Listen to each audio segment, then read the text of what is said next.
When we're done with you, you'll be a lump of whimpering meat.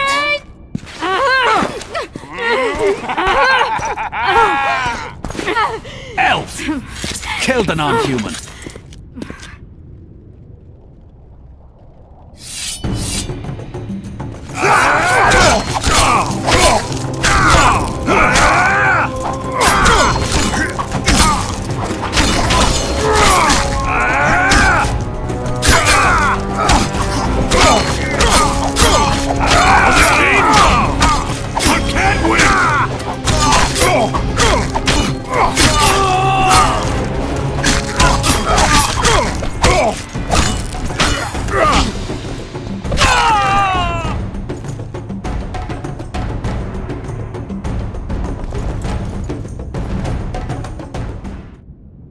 Beasts! Bloody sons of bitches! Will you be all right? Yes, thank you. Leave me. What happened here? When the summit ended, we hid in one of the houses. But they found us. They cut off both my sister's hands so she wouldn't cast spells. But I managed to escape. They caught me here. Let's go, Gwynblade. This is madness. Lochmuin has changed. That's what it looks like now.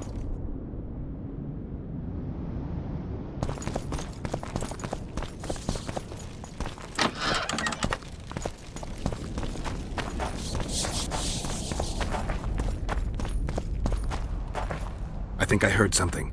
Imperial troops.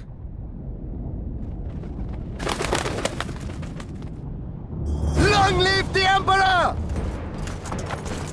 Long live the Emperor!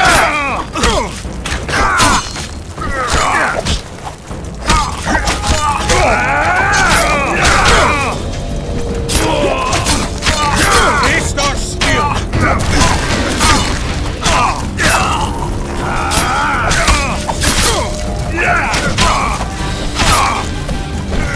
Die, dog!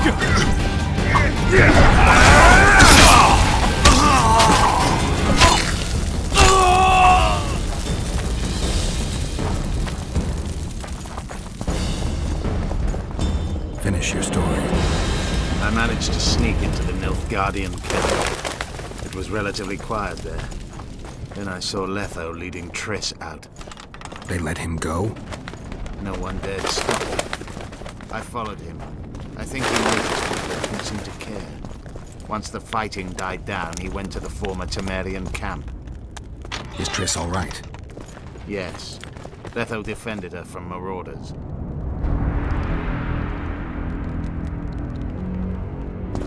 Stop, Yorvith.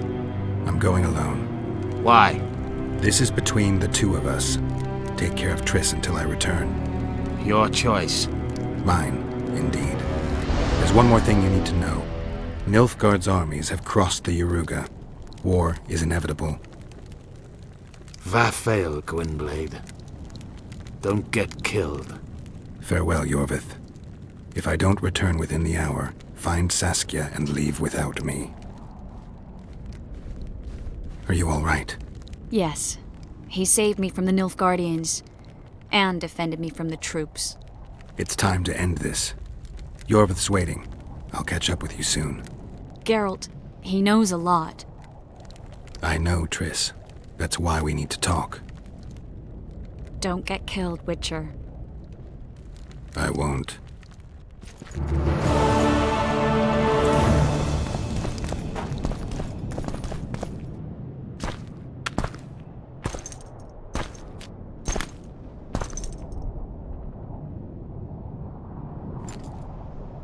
Took you a while? Is that bauble from Sheila's megascope? Mm-hmm. My final prank. I switched the diamonds. The one in the megascope has a flaw. Minute. But just large enough to warp the teleport.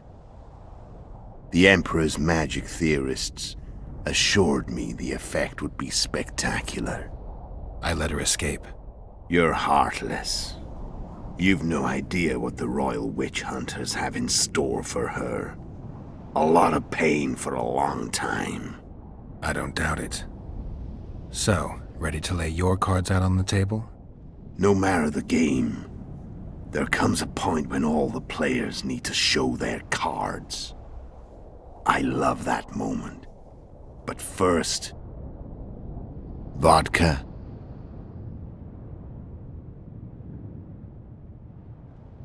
I suppose my throat's a little dry. In that case, let's drink to old friendships.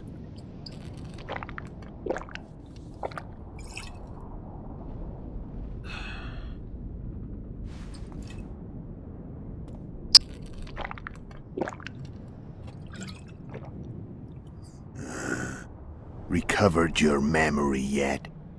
Not entirely. Remember how we first met? Yeah, I saved your life.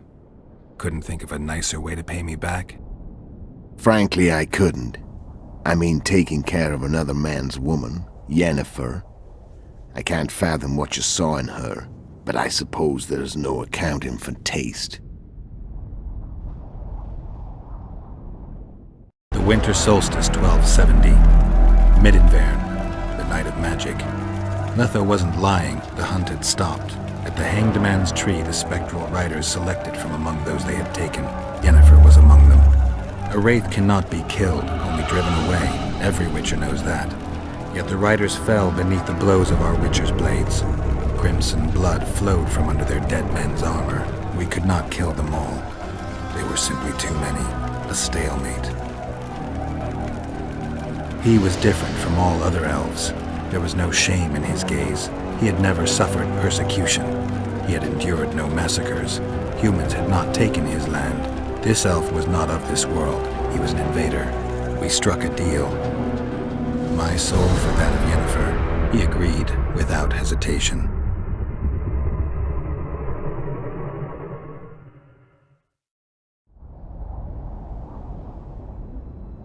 Back with me, friend.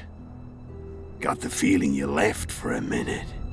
Memories. I remember the Hanged Man's Tree and the Wild Hunt. I remember the exchange. Me for Yennefer. So, cards out on the table. Unless you chase me all that way just to kill me. I chased you for lots of reasons. You owe me some explanations to start with.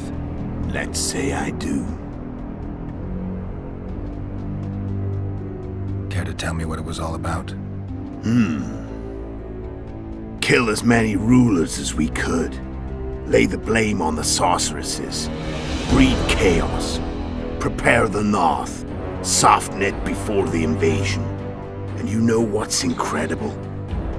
We could not have imagined more fertile soil. No matter what the war's outcome, the northern monarchs will accuse one another. Pursue their God-given rights. Seek vengeance and be at each other's throats for years to come. The North resembles a whorehouse on fire, as your friend Dandelion would say.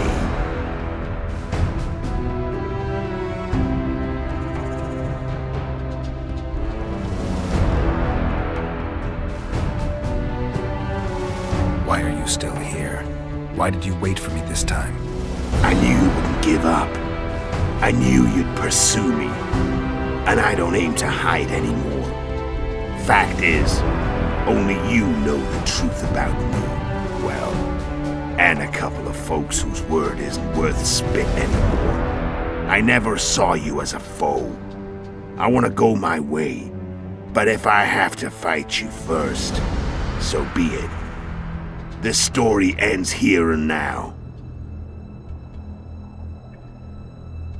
How did a witcher agree to kill humans at another human's bidding? At the Emperor's bidding, Geralt. And he's no ordinary human. The rulers of the North come up to about where his Pauline's end. Why? Simple. He promised to rebuild the School of the Viper, the Witcher's order where I came to be.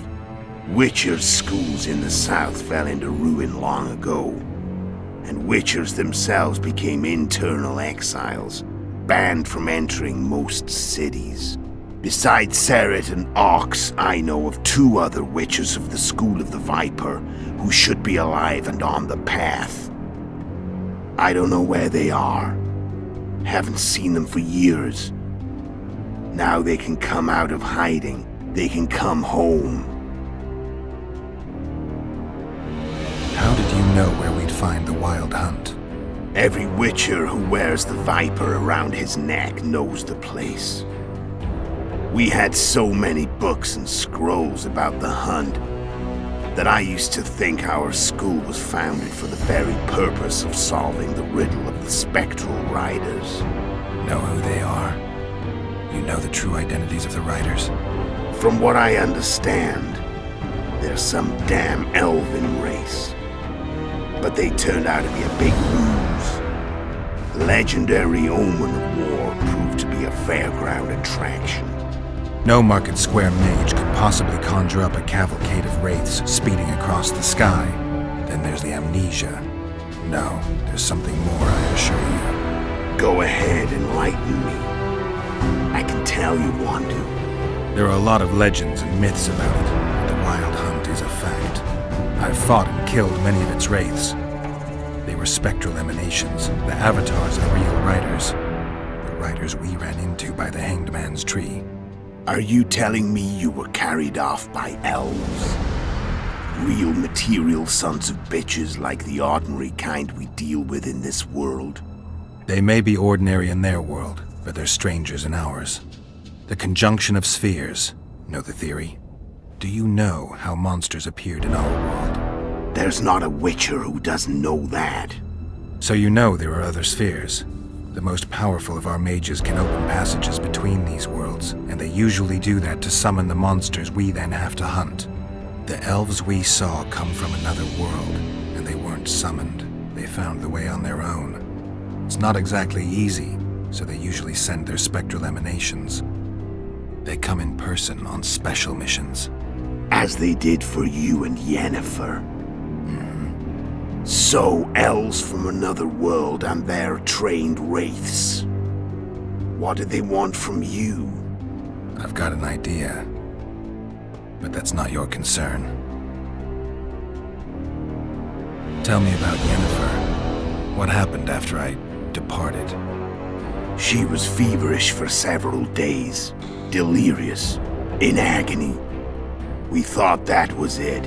She was on her way out. Somehow she recovered. But even then she was disoriented. Amnesia like you. What then? Well, the woman turned out to be quite a character. Throwing temper tantrums, trying to seduce Ox, trying to drive a wedge between us. After you so nobly sacrificed yourself, we thought it'd be dumb just to leave her somewhere. She wouldn't have survived more than a month. The whims and vigor of a duchess, but she was just a sorceress with no memory. We were in the heart of the Empire. And as I'm sure you know, Geralt, in Nilfgaard, mages who behave like that either drop their bad habits quickly, or are drawn and quartered by horses in the middle of Victory Square. So I heard. So we set out, wandered through the provinces. Everywhere we went, she got in trouble and we pulled her out. And then one day they captured us. The Imperial Secret Police. Me, Ox, Seret, and Yennefer. Imperial Secret Police? We were separated and they questioned us. Long and thoroughly. But it was uneventful, no violence. That's how I met Vatia de Rideau. And a couple of weeks later, the Emperor himself. Me. A simple witcher. What happened to Yennefer? I don't know. Never saw her again. The Emperor offered me a mission in the Northern Kingdoms. As for Yennefer, I had the feeling she was somehow important to Emir. As I see it, they learned of the Lodge from her. Those Imperial spooks have their ways. All I heard is that Vatir had his men watch Yennefer closely throughout the time she was at the palace. Then we went off to slay the kings of the north. That's where my knowledge ends. So she's in the Empire. She was when I left. I'm done talking. Let's finish this. Want to fight? Any vodka left in that bottle? A swig apiece. Here.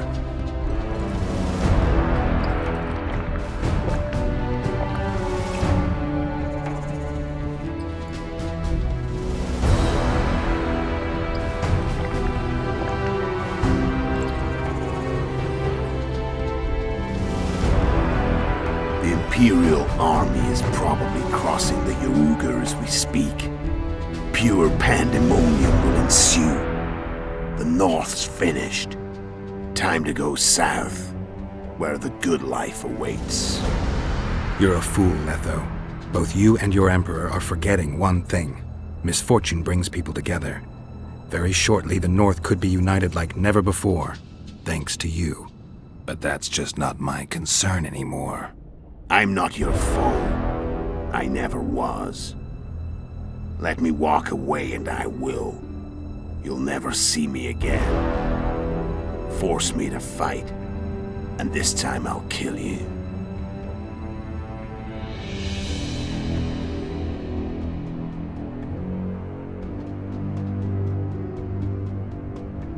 I've learned all I wanted to know. I can feel the memories coming back. Your death won't change a thing. Go where you will. Just like that. No threats. No words of wisdom. You going or not? Farewell, Geralt.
The Witcher had traveled far and wide in search of the Kingslayers. Along the way, he had met both the righteous and scoundrels, Bernard Laredo amongst the latter. Laredo sold Flotsam to Kedwin and scattered the local non-humans to the four winds.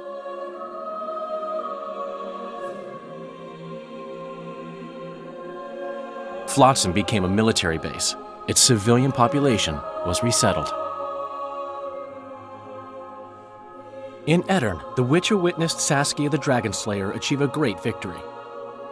The Pontar Valley, previously Upper Aedirn, became a promised land for outcasts who dared dream of freedom. Even sly old Zoltan Chive came to believe in this land of bliss. Yet dark times approached for the architects of the New Order. Dark clouds had been gathering over Temeria since Foltest's death. Stripped of its king, the land was like a rich cloth which nobles began to shred.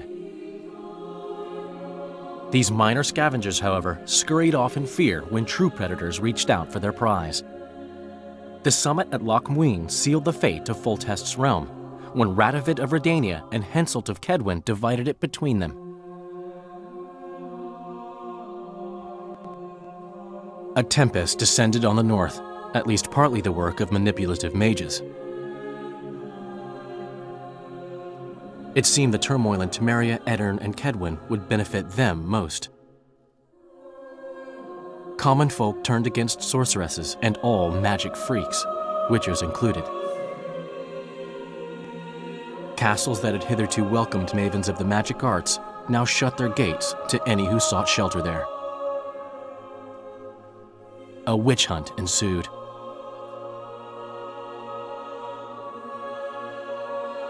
It was a time of great uncertainty, of rape accomplished by royal decree. Yet as troubled as the days seemed, we, who had in some way shaped the world's fate, finally received some respite. Zoltan resumed the quest for his beloved's hand, and I laid my head in the laps of the muses.